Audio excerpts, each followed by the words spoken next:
Assalamualaikum warahmatullahi wabarakatuh.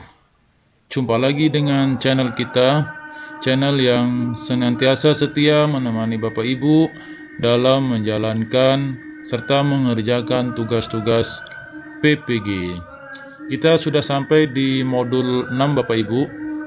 Saya pikir untuk modul 6 dan seterusnya Bapak Ibu tidak akan kesulitan karena sudah banyak sekali modul yang sudah dikerjakan serta banyak referensi ataupun pengalaman pada modul-modul sebelumnya. Baik Bapak Ibu, kita lanjut ke modul 5 ya. Modul 5 yakni struktur keilmuan PAI. Namun sebelum kita buka modul, mohon Bapak Ibu untuk bantu channel ini untuk bisa berkembang dengan like serta share jika bermanfaat, dan tentunya subscribe-nya jangan lupa karena masih gratis dan tetap gratis untuk selamanya. Langsung saja kita buka modul SKP ya, struktur keilmuan PAI. Seperti biasa Bapak Ibu, pada hari pertama Bapak Ibu akan disuguhkan tentang jadwal atau kontrak belajar, di mana di kontrak belajarnya hari pertama itu biasanya pretest, kemudian mengerjakan resume KB1 dan KB2. Di hari kedua nanti akan mengunggah ya atau meresume KB3 dan KB4, serta di hari terakhir Bapak Ibu akan mengerjakan tes akhir modul atau TAM. Kita coba buka tugas resume yang pertama Bapak Ibu.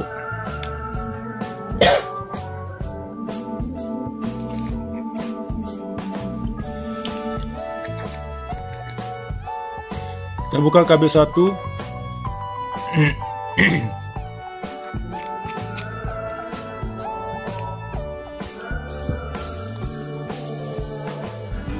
Kita lihat judul dari KB1 ya, atau kegiatan belajar 1.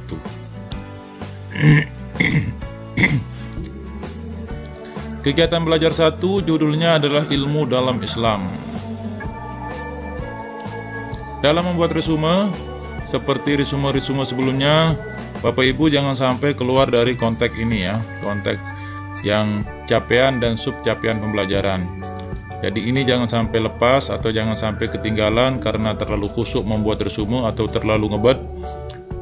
Ya, tetap perhatikan apa yang menjadi capaian dan subcapaian pembelajaran atau tujuan akhir yang ingin dicapai di dalam modul ini. Kita buka saja hasil resume saya. Bapak Ibu, ini dia hasil KB1. Ini peta konsepnya, ini masih norak ya, masih menggunakan peta konsep lama. Seperti biasa, mungkin karena males atau terlalu banyak kerjaan sehingga tidak ada waktu untuk membuat peta konsep yang lebih bagus. Saya pikir ini tidak perlu saya jelaskan, Bapak Ibu tinggal baca-baca saja, tinggal copy paste dari modul, ambil yang poin-poin saja yang menurut Bapak Ibu perlu untuk dimasukkan di dalam catatan sehingga nanti memudahkan Bapak Ibu untuk belajar. Kita buka di halaman 2 dan 3, di kolom 2 dan 3 ya. Daftar materi bidang studi yang sulit dipahami pada modul adalah yang pertama rasionalisme antara pengetahuan dan ilmu. Kemudian yang kedua, Al-Ghazali dalam konsep metafisiknya meletakkan alam ini sebagai wujud terendah. Konsep sumber ilmu pengetahuan yang disampaikan oleh filosof muslim seperti Al-Farabi, Ibnu Sina, dan Al-Ghazali tentang sumber pengetahuan dalam bingkai pengetahuan empiris, rasional, dan intuitif. Kemudian ini yang miskonsepsi di dalam modul 1, ilmu pengetahuan satu kalimat yang tidak terpisahkan, memiliki sumber yang satu yaitu Allah Subhanahu wa taala, dan tentunya saling berkaitan. Akan tetapi disebutkan empirisme menampilkan pengetahuan rasionalisme atau sebaliknya. Kemudian yang kedua, sumber peradaban para ilmu, perbedaan para ilmuwan terkait perbedaan klasifikasi ilmu pengetahuan. Dan yang ketiga, perbedaan antara pengetahuan indrawi dan pengetahuan intuisi. Jadi ini adalah materi atau istilah yang miskonsepsi di dalam materi atau kegiatan belajar 1. Kemudian ini ada KB2. Nah, ini dia peta konsepnya sudah agak mendingan bagus, cuman warnanya masih satu ya. Nah, Bapak Ibu yang ingin buat peta konsep lebih menarik, lebih bagus dengan cara mudah, silakan simak atau tonton video sebelumnya ya. Ini peta konsep ini sangat perlu Bapak Ibu, karena biasanya dosen paling hanya melihat pada peta konsep saja.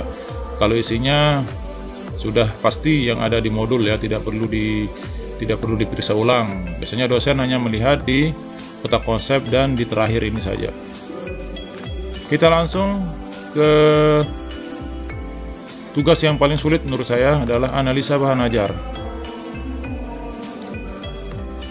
Ini ada analisa bahan ajar KB 1, 2, 3, dan 4. Yang KB 2, 3, dan 4 sudah dihapus oleh dosen, sudah di delete ya, sudah dikosongkan.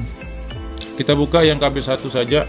KB 2, 3, dan 4 bisa nanti Bapak Ibu ambil di deskripsi video ya, seperti biasa.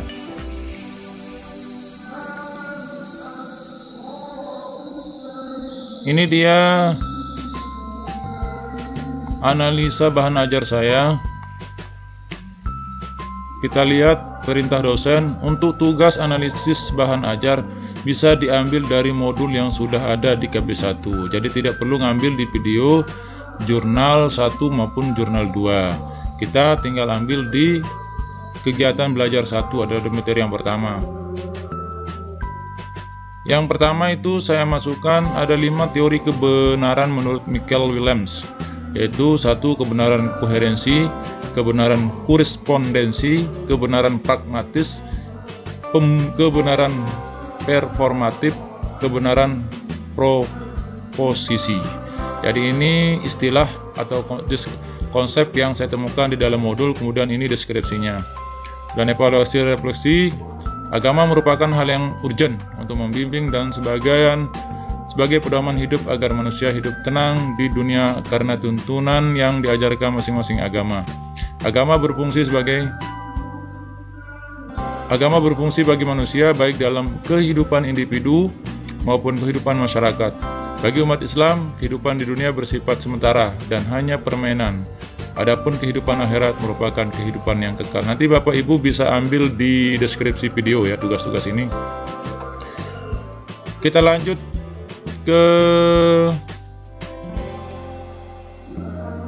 tugas analisa materi. Biasanya dosen menyuruh kita membuat PBL atau PJBL ya. Di sini sudah ada membuat tugas dari bahan modul KB 1. Jadi bebas. Dosen memberi kebebasan untuk kita mengambil judul PBL kita dari KB 1, KB 2, KB 3, dan 4. Tentunya setiap dosen atau setiap LPTK punya wewenang sendiri ya, punya kebijakan berbeda serta tugas-tugas yang berbeda. Kita lihat PBL saya. Ini dia PBL-nya. Pandangan sebagian orang tentang pendidikan agama Islam. Identifikasi masalah. Untuk PBL Bapak Ibu, sekali lagi mungkin format yang diberikan sama dosen itu berbeda-beda ya. Jadi ada yang pakai 3 poin kayak gini. Ada juga mungkin yang punya kolom ya, atau format yang berbeda. Tentunya setiap mahasiswa harus menyesuaikan dengan apa yang diberikan sama dosen. Jadi jangan keluar dari format yang sudah diberikan oleh dosen supaya tidak kelihatan copy paste. Tugas ini Bapak Ibu bisa download di deskripsi video nanti ya. Mungkin ada yang sama atau mungkin Bapak Ibu hanya mengambil sebagai referensi atau contoh saja untuk memudahkan Bapak Ibu. Itu saja saya pikir untuk modul SKI, karena tugas-tugas yang lain juga saya pikir Bapak Ibu sudah ahli dan sudah pinter di dalam membuat analisa bahan ajar maupun tugas analisa materi. Untuk tes formatif ini juga berbeda setiap dosen, karena yang buat adalah dosen yang mengampu mapel ini atau modul ini. Kemudian untuk TAM biasanya dari pusat. Bisa saja setiap LPTK, semua LPTK TAM-nya sama. Demikian Bapak Ibu, semoga bisa bermanfaat. Mohon maaf atas kekurangannya, karena kita juga masih belajar. Assalamualaikum warahmatullahi wabarakatuh.